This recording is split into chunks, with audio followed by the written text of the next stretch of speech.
Nashik Pune semi high speed railway Sangamner मार्गेच जावी, आमदार सत्यजित तांबे यांची ही आग्रही भूमिका आहे। रेल्वे मार्गासाठी जनआंदोलन उभारण्याची देखील तयारी असल्याचं त्यांनी म्हटलंय। संगमनेरमधील विविध पक्ष आणि संघटनांच्या बैठकीत हा निर्धार व्यक्त केलाय।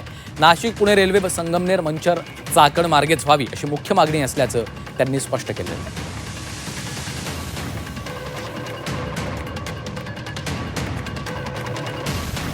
काही लोकांना भूसंपादनाचे पैसे दिले, भूसंपादन प्रक्रिया पूर्ण झाली आणि आता अचानक ही रेल्वे शिर्डी मागे नेण्याचा घाट जीएमआरटीचं कारण सांगून पुढे करण्यात येत आहे। वास्तविक 15 ठिकाणी जगामध्ये जीएमआरटी सारख्या रेडिओ टेलिस्कोपचे प्रोजेक्ट आहे, ज्याच्या जवळून रेल्वे गेलेली आहे। मात्र कोणताही अभ्यास न करता केंद्र शासनाच्या रेल्वे मंत्रालयाने आता हा नवीन डाव खरं तर काढलेला आहे।